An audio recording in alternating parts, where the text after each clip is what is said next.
A partir de este momento comienza la sección editorial de Platica con Ángel, correspondiente al lunes 4 de marzo del año 2024. Muy bien. Vamos a hacerle, decía hace algunos minutos, al Walter Mercado en materia de números. Ya les recomendé que visiten el tweet ¿cómo se dice? Se suscriban al Twitter de Max Kaiser y van a encontrar un video que él subió hoy a su Twitter o es un tweet con video muy interesante donde hace un análisis y muestra cifras, porcentajes en relación, repito, con la variación del número de electores de hace 6 años a la fecha, de la elección del 18 contra la elección del 24, que son alrededor de 10 millones de electores que tendremos más esta vez. Pero él se concentra en la parte de la presidencia de la República. El análisis que hace él tiene que ver con números, con el total de votos emitidos el 18 y hace algunas proyecciones interesantes y desmonta algunas de las ilusiones que están tratando de vender los allegados a López. Yo voy a hablar hoy de números también, pero me concentro yo en lo que considero lo crítico, lo más importante de la elección, que es el Congreso de la Unión. Y repetiré lo que he dicho desde hace muchos meses, porque pienso que el Congreso es la parte crítica de la elección federal que habrá hoy. Cuando digo elección federal, estoy incluyendo 3 elecciones: la presidencia de la República y las 2 cámaras del Congreso de la Unión. Veamos, pues. Primeramente, debo decir que en el Congreso de la Unión es donde se decide la parte legislativa, o el poder legislativo reside ahí, en esas 2 cámaras. Y soy de la idea de que en países como el nuestro, con democracia y un régimen presidencialista, nosotros tenemos en el poder legislativo la parte decisiva de la gobernación. ¿Por qué es esto? Porque el poder legislativo es el que se encarga de construir el andamiaje jurídico, las leyes, pero también de su mantenimiento actualizado, de mantener actualizado ese andamiaje jurídico para que cumpla con su función de ser un estímulo para la modernización, el desarrollo, el crecimiento económico, etcétera, etcétera. De tal manera, pues, que el Ejecutivo, se dice fácil, legisla, sí, pero no olvidemos que el basamento jurídico, las leyes, desde la Constitución hacia la ley y el reglamento más modestos en cuanto a efectos en la sociedad, es lo que obliga al Ejecutivo, a hacer respetar esa ley. Dicho de otra manera, el que orienta, el que conduce el país con los elementos que tiene, que le otorga la Constitución, es el poder legislativo. Y el Ejecutivo tiene que ceñirse al texto de la ley, la Constitución y las leyes reglamentarias. Por esa razón, si alguien quiere incidir verdaderamente en la gobernación, tiene que controlar el poder legislativo. No es menor la importancia del poder ejecutivo, por supuesto. Y entre más atrasado políticamente es un país, mayor es el peso y control del ejecutivo. Todavía no hace muchos años, el ejecutivo dominaba los 3 poderes. El ejecutivo, por obvias razones, pero controlaba el judicial y controlaba el legislativo. López Obrador fue educado, si se puede decir así, en aquellos años del partido único, casi único, diría años después, Carlos Salinas, pero ahí es donde abrevó López Obrador, en la parte política. Pero en la parte ideológica, abrevó en la parte más atrasada de este país, en el feraz trópico mexicano, Tabasco. Un lugar de grupos originarios, de indígenas, de campesinos que tienen una actividad primaria atrasada tecnológicamente, mucha pobreza, mucha marginación. Ahí es donde abreva su visión de lo que debe ser la economía de México, el bulto López Obrador. Y con eso se quedó, no evolucionó. El mundo cambió y por ende México también, pero López Obrador se quedó en aquella etapa, vamos a decir, caciquil del desarrollo mexicano. López Obrador, pues, es un adorador de ese pasado autoritario, caciquil, donde un poder domina a los otros dos. Y eso es lo que ha hecho o ha intentado hacer en su gobernación. Hoy controla con un chicotito simplemente al poder legislativo. Y aquí empiezan los números. ¿Por qué? Porque Morena y los suyos tienen esos tres partidos. Bueno, ninguno de esos es partido, pero nominalmente así se les dice, porque el PT es un negocio particular de Alberto Anaya y su señora esposa, son unos ratas ellos. En el caso del Verde Ecologista, pues es un negocio particular del Niño Verde, creación de su señor padre, este disque partido. Él dicen que está delicado de salud, pero ha delegado en 2 o 3 de sus más cercanos allegados, pero no es un partido tampoco. Es una farsa de partido. Y en el caso de Morena, no es partido.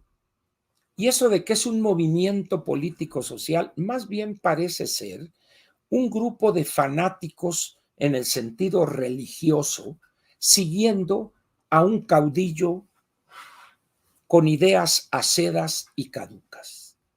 Pero esos tres nominalmente partidos controlan más de 251 diputados y más de 65 senadores. Eso les da poder o fuerza para aprobar cualquier ley, mas no la de la Constitución, porque para cambiar la Constitución, aparte de las 17 legislaturas estatales, se requiere primero obtener la mayoría calificada en las 2 cámaras del Congreso de la Unión. Y esta consiste, dice la Constitución, en obtener las 2/3 partes, voto favorable a esa iniciativa de reforma constitucional, de los presentes, siempre y cuando haya quórum. Es muy importante esto.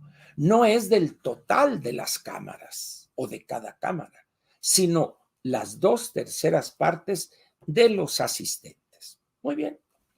Ustedes me dirán, bueno, Ángel, si no tienen la mayoría calificada en las 2 cámaras del Congreso de la Unión, ¿cómo fue posible aprobar ciertas reformas constitucionales en los primeros 3 años, es decir, en la legislatura 64, 64? Porque Morena negoció con la oposición para aprobar ese cambio constitucional. Tuvo que negociar para lograr esa aprobación. Por eso me sorprende cuando algunos ahí dicen en el YouTube, es que se le olvida a usted que Morena no negocia. Señores, aparte de que lo que están diciendo es una soberana mentira, se ve que no están atentos al desarrollo parlamentario o legislativo de este país. Morena, al igual que todos los grupos que actúan en la escena política, negocian, algunas veces abiertamente y otras subrepticiamente. Y el mejor ejemplo es lo que hicieron con la reforma educativa, para empezar. Punto. La desaparecieron sin cambiarle una coma, dijo el inefable Mario Delgado. ¿Y por qué lo hicieron? Porque negociaron con la oposición en Cámara de Diputados y en Cámara de Senadores ese objetivo. Pero ¿qué pasa en la segunda legislatura de este gobierno, la 65ª? Como ya se pusieron en un plan bravero y además negativo para el país, aun cuando haber echado abajo la reforma educativa también lo fue. Entonces ya la oposición dijo, no voy. Y no ha podido realizar una sola reforma constitucional en la 65 legislatura. Una sola no ha podido. ¿Por qué? Porque se han negado a negociar. Muy bien. ¿Qué tenemos entonces? Hoy, por ejemplo, déjenme darles a ustedes los números. Vamos a ver. Hoy, en la Cámara de Diputados, la oposición, entendiendo por ella al Partido Acción Nacional, al Revolucionario Institucional y a de la Revolución Democrática, tienen entre los tres 197 diputados. 197 diputados, dejando el resto, que serían 303, pero ¿dónde estarían? Del partido, bueno, el Partido del Trabajo 33 y el Verde Ecologista 41, más 201 de Morena, 275. Dejo de lado a Movimiento Ciudadano porque a veces sí, a veces no, es como el lomo de la liebre, se va para adelante y para atrás, etcétera, ¿no? Entonces, ¿qué sucede entonces con estos números? Que la oposición, que serían estos tres primeros partidos que mencioné, al tener 197 diputados, impiden que Morena pueda modificar la Constitución. Porque aún cuando Movimiento Ciudadano se uniere a Morena, PT y Verde, no les alcanzarían porque tendrían 303 diputados. Bueno, ¿y por qué no?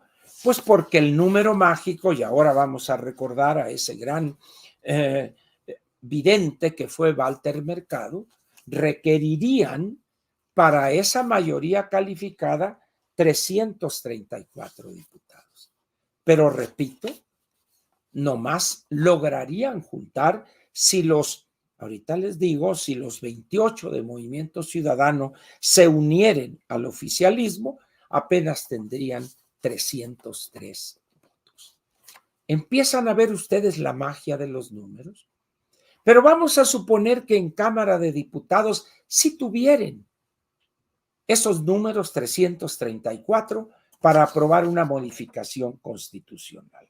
Vayámonos ahora al Senado de la República, porque tiene que ser en las dos cámaras del Congreso de la Unión. Muy bien. En el Senado de la República, aquí tenemos nosotros que el Partido Acción Nacional y el Partido Revolucionario y el de la Revolución Democrática tienen 33 senadores. Ahora bien, ¿cuántos tiene Morena y los suyos?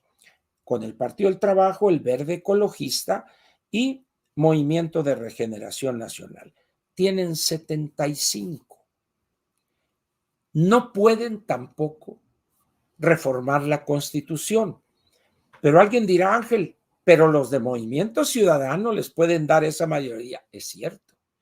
Pero se ha generado coyunturas tales que Dante no ha podido ordenarles a todos sus senadores que voten a favor de los absurdos de Morena. De tal manera que Morena solamente tiene propios 75, ahorita les voy a decir, déjenme ver, son 6, 13, 72, 75, incluyendo a 3 de encuentro social. Les faltarían 11, porque otra vez los números mágicos para poder aprobar una reforma constitucional en el Senado, que posteriormente se irían al país a buscar 17 votos en las legislaturas, en igual número de legislaturas estatales, 17, ¿verdad? Pero allá es por mayoría absoluta. En el caso del Senado de la República se requieren 86 y no los tienen porque nomás tienen 75. ¿Ven ustedes la importancia entonces de esos números? Primero, los números mágicos para cambiar la Constitución. 334 diputados y 86 senadores.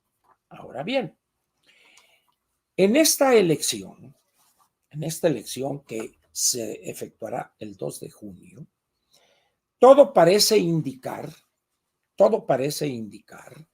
que Morena y los suyos estarán imposibilitados para obtener 334 diputados y 86 senadores. Pero dirán ustedes, bueno, ¿para qué los necesitan si ya han hecho suficiente daño en materia constitucional? Sí, pero todavía tienen otras ideas. Planteó el presidente 18 reformas constitucionales en este paquete ahí de cosas absurdas y estúpidas. Pero cuando digo imposible no elimino la posibilidad, ¿verdad?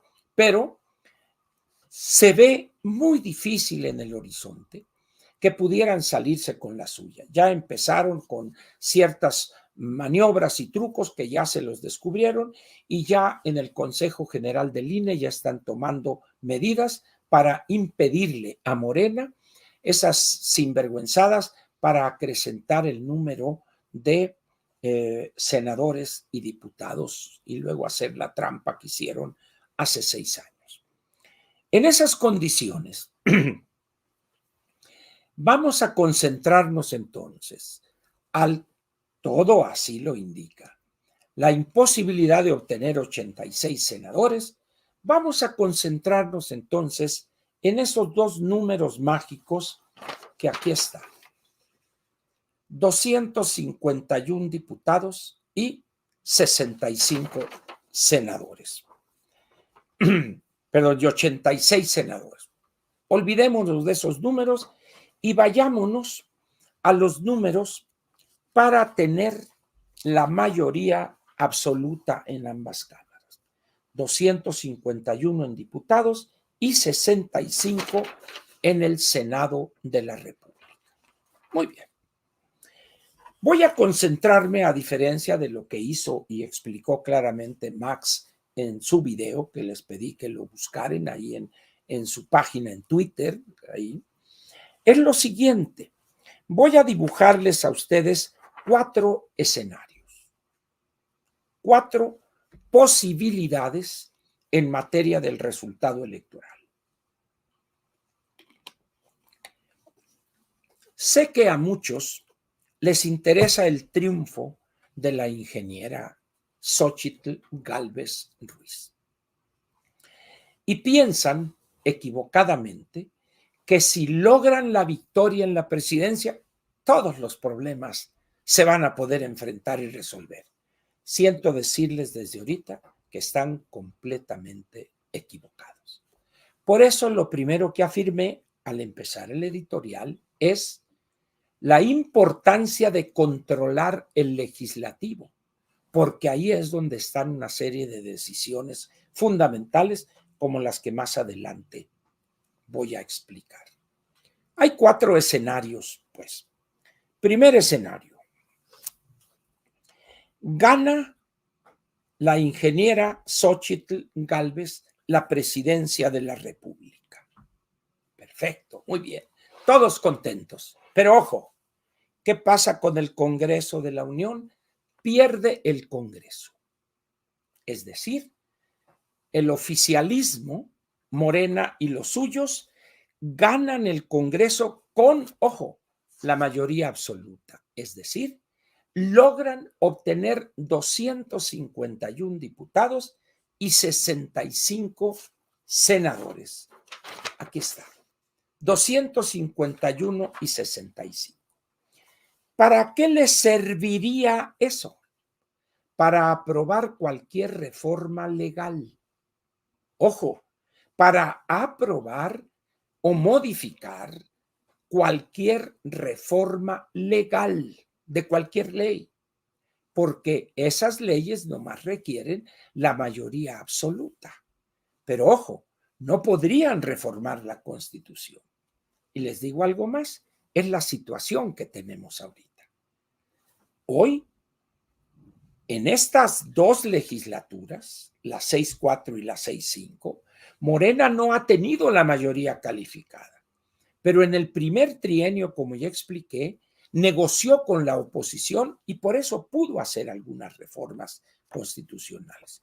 En la segunda legislatura, la 65ª, se cerró a la negociación y por eso no pudo modificar la Constitución. Intentó darle vuelta a la prohibición constitucional del texto constitucional mediante una ley secundaria y se los echó abajo el Poder Judicial en una acción de inconstitucionalidad presentada por la oposición y la perdieron. No pudo. Muy bien. Segundo escenario. Gana la ingeniera la presidencia de la República, igual que en el primer escenario. Pero pierde el Congreso con la mayoría calificada para el oficialismo. ¿Eso qué significa? Y ojo, ahí está un gran peligro. ¿Por qué? Porque al ganar Morena y los suyos la mayoría calificada, pueden modificar la Constitución. Pueden modificar la Constitución y la presidencia de la República no podría impedir eso. ¿Se dan cuenta ustedes de la importancia que tiene la mayoría calificada en el Congreso? Por esa razón, hay que ganar la mayoría absoluta para, primero, impedirles la modificación constitucional. Es el primer triunfo, como es la situación actual, porque juntando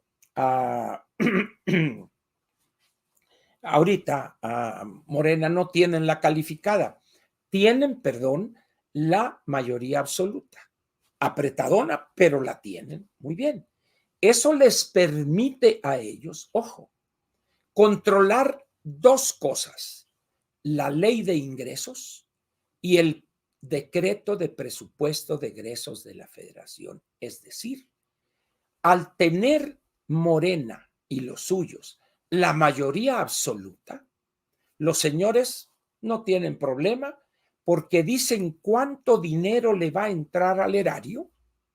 Al tener el dominio de las dos cámaras, pueden aprobar la ley de ingresos que quieran y pueden aprobar el proyecto de presupuesto, de decreto de presupuesto que quieran en la Cámara de Diputados porque tienen el control ahí.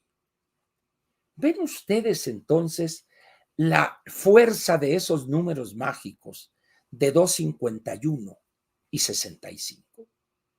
Porque no solo se les impediría modificar la Constitución, sino al mismo tiempo se les impediría controlar los ingresos en la ley de ingresos y distribuir el presupuesto de egresos de acuerdo a la oposición. Por esa razón, esos dos números mágicos, 251 diputados y 65 senadores, le permitirían a los tres partidos de la Alianza Va por México gobernar. Bueno, dirán, pero es que la presidencia la tendría la Claudia. Bueno, si la Claudia tiene la presidencia, pero yo controlo los ingresos que va a recibir el gobierno federal y controlo la asignación de esos recursos, ella tendría que negociar conmigo. ¿Ven otro aspecto que hay de esos dos números mágicos, 251 y 65. Pero ahí les va. Ahora vamos a cambiar el escenario. Escenario 3. Pierde Xóchitl Gálvez Ruiz la presidencia, pero ganamos el Congreso con la mayoría absoluta. Y eso se da, la situación que se generaría es la que acabo de explicar. Controlaríamos los ingresos. ¿Y por qué planteo lo de los ingresos con tanta vehemencia? ¿Recuerdan cuánto le autorizó el Congreso a López Obrador al bulto de endeudamiento? Prácticamente 2 billones de pesos para pagar los intereses del servicio de la deuda.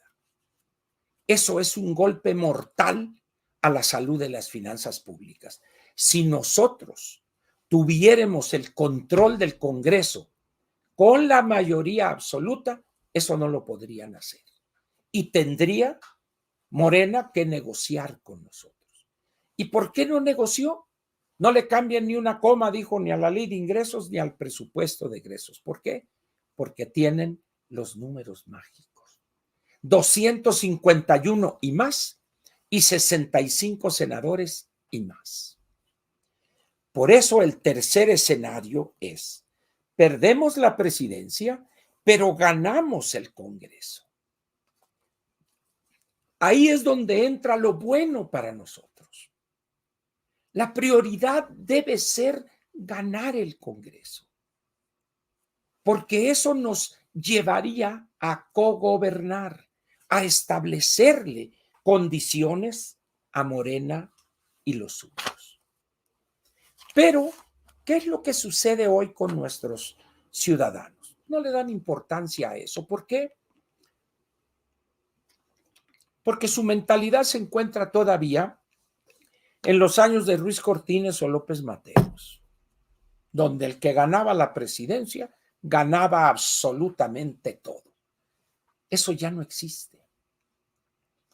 El que gane la presidencia estará sujeto a tener que negociar con el Congreso si es que en las dos cámaras del Congreso está la oposición al frente.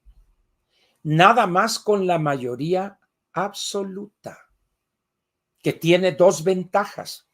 Ni podría cambiar la Constitución Morena y los suyos, y tampoco autorizar la iniciativa de ley de ingresos que les diere su gana de enviar al Congreso, y tampoco la distribución presupuestal. Por eso la importancia de estos números mágicos. 251 diputados y 65 senadores. Y yo les pregunto a ustedes, antes de presentar el último escenario, ¿ha sabido usted que haya de parte de los tres partidos que integran la hora que ya nos va por México, es la otra, Fuerza y Cuajo, Corazón, Hígado, no sé cómo, ahí, que estén planteándole a la sociedad, a los electores, la importancia del Congreso? ¿No? ¿Cómo entonces podemos aspirar a ganar el Congreso, sus dos cámaras, si los partidos no realizan esta explicación que estoy dando yo aquí? Con mejores expositores, con especialistas en derecho legislativo, lo que gusten, pero háganlo, por favor. Pero dice uno, ¿dónde andan los partidos? Pues quién sabe. Ese es el problema central que hay ahorita. Pero ahí le va a usted el cuarto escenario. Pierde Xóchitl Gálvez Ruiz, la ingeniera, la elección a la presidencia. Y perdemos el Congreso, pero ojo, ya lo dije, impedimos la mayoría calificada. La impedimos. No ganamos la mayoría calificada, pero impedimos, ojo, la mayoría calificada. Es decir, no los dejamos que obtengan 334 diputados y tampoco 86 senadores. ¿Van a seguir apoyando, o sea, aprobando la ley de ingresos y distribuyendo el presupuesto? Sí, pero no podrían reformar la Constitución. ¿Y cuáles serían los números mágicos ahí? Simplemente con que nosotros ganemos, ojo, 170 diputados y 45 senadores, que aquí lo voy a poner en rojo. Vean ustedes, si yo tengo 170 diputados y 45 senadores, les impido modificar la Constitución. ¿Por qué? Porque ellos requerirían 334 diputados, pero al tener yo 170, a ellos nomás les quedan 330. Y para modificar la Constitución requerirían 86 senadores, pero como yo tengo 45, les quedan 83. Y ahí les va. Vean ustedes ahora sí el conjunto completo de los números mágicos. Creo que sí se alcanza. A ver, déjenme marcarlos más. Primero acá 170, acá 45, acá 330 y acá 83. Y ellos necesitan 334 y 86. Vamos pues, otra vez. Vamos a suponer que nosotros obtenemos 170 diputados. No obtenemos la mayoría absoluta, pero tenemos los tres partidos 170 diputados. Eso le deja a Morena, aquí está abajo, lo ven ustedes, 330. Les faltarían 4. Y obtenemos 45 senadores y les faltarían a ellos 3 para tener 86. Quiere decir que tenemos 2 parejas de números mágicos, 251 y 65 para impedir la constitucional, la reforma, la mayoría calificada, y controlamos iniciativa de ley de ingresos y el presupuesto. Pero luego hay otra pareja de números que son 170 y 45. Y ahí, ¿qué lograríamos? Impedirles la mayoría calificada, pero no controlaríamos el presupuesto ni la ley de ingresos, que es la situación que ahorita existe. Ahora bien, ¿cuántos son los diputados que hoy tiene la oposición? 197. 197. Quiere decir que en el peor de los casos, si nosotros lográramos mantener 197, ya fregamos, no podrán modificar la Constitución. Punto. En el caso del Senado tenemos 33. Al tener 33, ellos tendrían el resto, 95, y sí tendrían posibilidad de aprobar una reforma constitucional en el Senado, pero no en Cámara de Diputados. ¿Cuál de los escenarios va a ser el que se va a presentar? Yo estas 3 hojas que están aquí las voy a guardar para el día 3 o el día 4 de junio. Yo les diré, ¿se acuerdan ustedes? Y aquí le voy a poner la fecha. Hoy es el 4 del 3 del 2024. Hoy es 4. Ahí está de metiche, está Siri, ¿cómo se llama? Siri, déjenla, ¿verdad? El 4 de marzo del 2024. Aquí está. Esta les voy a guardar yo para en 3 meses decirles, señores. Bueno, ahora quiero tocar, aprovechando el raite, dirían allá. Alguien decía, ¿por qué la gente regala o vende su voto? Hay un think tank en los Estados Unidos que es de los mejores, pero además que tiene una gran visión global, es decir, hace muchos estudios demoscópicos del mundo en muchos aspectos. Muy bien. es el Pew Research Center. Aquí está, Pew Research Center. El 28 de febrero, hace escasamente 4 o 5 días, publicó los hallazgos principales de un estudio muy interesante que hizo. Y el título del resumen que plantean es: ¿quién apoya el autoritarismo y cómo quisieran cambiar su gobierno? Y les voy a presentar nada más uno de los hallazgos. Aquí está. En estos 3 grupos de países, el Pew los divide en, ahí les va, países de alto nivel de ingreso. Luego están los de ingreso medio. Bien, entonces, vean ustedes, aquí en el medio están 5 países: la India, Indonesia, Japón, Surcorea y Australia. Esos 5 países. Pero los 2 primeros es los que me interesa señalar: la India e Indonesia. Y la pregunta o el reactivo es: el soporte para el autoritarismo es elevado en muchos países de ingreso medio. La India, el 85% de su población apoya el autoritarismo. Ustedes, los que pensaban que Narendra Modi iba a ser el gran demócrata, hoy es un gobernante autoritario. ¿Y por qué no le han hecho nada y sigue ganando elecciones? Porque el 85% de los ciudadanos indios apoya el autoritarismo. Y en Indonesia es el 77%. Muy bien.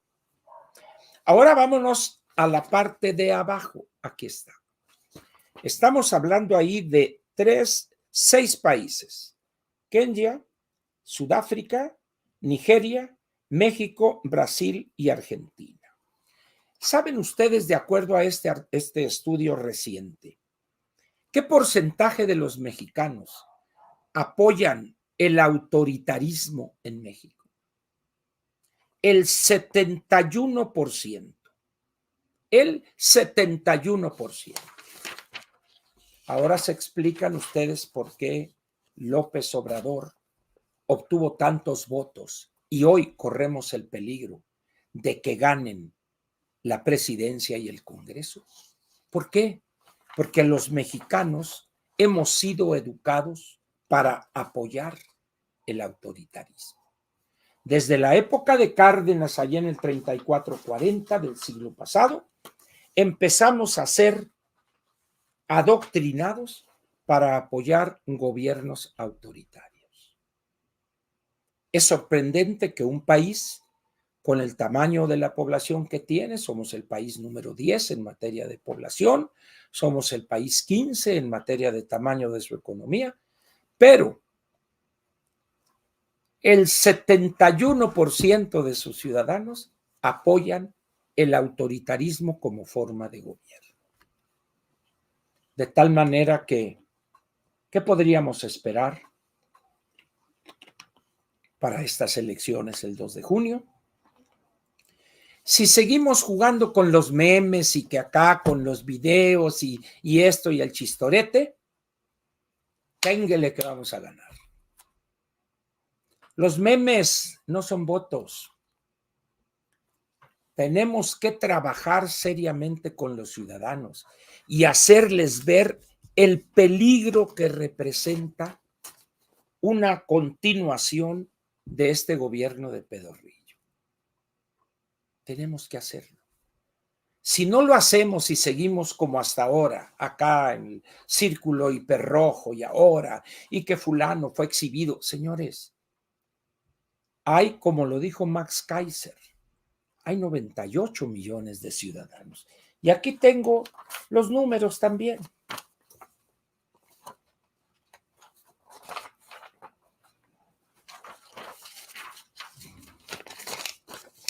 Aquí están. Y el número es 98.265.518. Pero ahora les voy a hablar de las edades.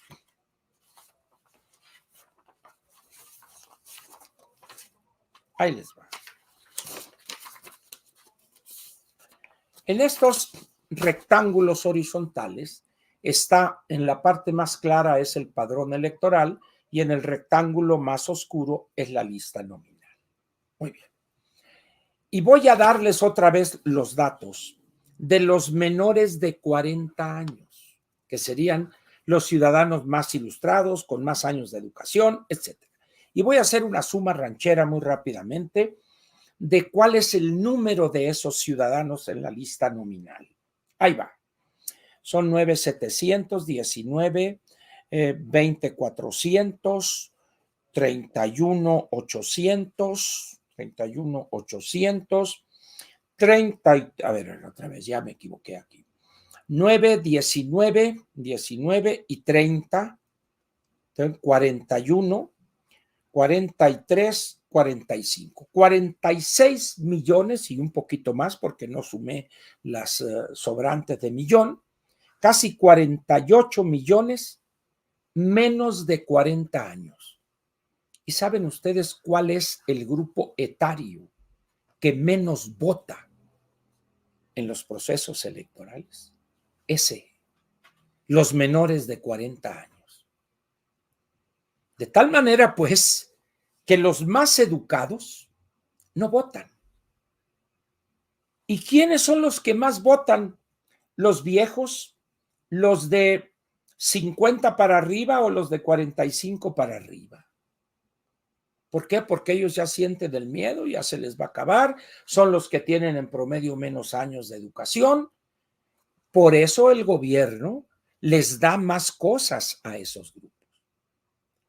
¿Por quién piensan ustedes que los mayores de 65 años, que son 12,700,000, pero si ustedes le agregan los mayores de 50 años, ahí les va, 8 y 6, 14, casi 15, y son 20, 21, 34 millones de mexicanos son mayores de 50 años.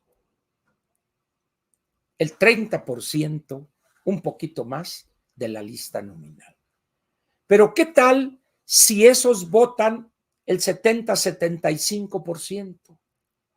Ya tendríamos ahí 23, 24 millones de votos emitidos. Y si el 80% se lo dan a López Obrador, ya casi llegan a los 20 millones. Ese es el problema. ¿Cuál dirán ustedes? Es que los partidos políticos no han trabajado con estos grupos. Es más, no han trabajado con ningún grupo de estos que están aquí. Entonces, es interesante decir, no, bueno, pero que no votaron, que hicieron esto y lo otro. Señores, el 71% de los mexicanos apoyan sin duda alguna a los gobiernos autoritarios, el autoritarismo. ¿Y qué tipo de gobierno es el de López Obrador? No es una dictadura, no es una tiranía, no, es simplemente un gobierno autoritario. Por eso termino esta parte editorial pidiéndoles a ustedes que no hagan caso de esos excesos verbales. Si se pierde la Suprema Corte, va esto a la dictadura y a la tiranía y se acaba. No es cierto eso. El desarrollo de países como el nuestro no funciona de esa manera. No hagan caso de esos. Lo plantea Pedro Ferriz y lo plantea la licenciada Vázquez Mota. No asusten a la gente. Analicen las cosas y hablen. Tiranía en México. Este gobierno de López Obrador es un gobierno tan ineficiente y está lleno de tantos tontejos que ni para construir una dictadura sirven. Pero asustan. Y acá, y no, viene la dictadura, y por allá también la Beatriz Paredes. No les haga caso, por favor. Una dictadura donde vamos a tener, pongan ustedes que vote el 60% de 100 millones, son 60 millones, y que la ingeniera obtuviere el 40% de esos votos, entonces serían 60, 24, casi 25, 26 millones, una dictadura, cuando podríamos llegar a los 200 diputados, por favor. Es decir, se trata de explicarle a las personas, primero, por qué muchos millones de mexicanos favorecen un gobierno autoritario como el de López Obrador, porque así fueron educados, nada más por eso. Es decir, los señores han venido siendo adoctrinados desde los años 30 del siglo pasado, desde los años 30 del siglo pasado, pues. Entonces, ¿cómo quieren que piensen de manera diferente? Si van 5 años en que les han tirado el dinero increíblemente en cantidades absurdas. ¿Y qué hemos hecho nosotros? Andamos peleando acá que si Osorio se va y que si la Claudia Ruiz se fue y que el otro y que el puro pleito. Cuando en realidad deberíamos haber estado trabajando desde el principio de este gobierno de pedorrillo de la 4T con los ciudadanos. Pero no. Somos capaces de agarrarnos a balazos por una discusión en torno a si fue penal o no fue penal. Pero no somos capaces de destinar un tiempo mínimo para hablar con los ciudadanos, para convencerlos de que no voten por los candidatos de Morena. De tal manera, pues, que por eso guardé esta tablita para compararla con los resultados reales que se obtengan el 2 de junio de este año, dentro de prácticamente 3 meses. Aquí termina la parte editorial de Platica con Ángel, correspondiente al 4 de febrero del año 2024. Dentro de 3 meses menos 2 días, el 2 de junio, habremos a esta hora expresado nuestro voto, nuestra decisión de apoyar a tal o cual candidato o a tal o cual partido. Y ya veremos a las 10 de la noche del 2 de junio cuál es el resultado del conteo rápido que mi paisana, la Lupe Tadei, va a leer en cadena nacional. No falta mucho. 3 meses es un instante en el desarrollo de un país. Muy bien, aquí termina pues la parte editorial.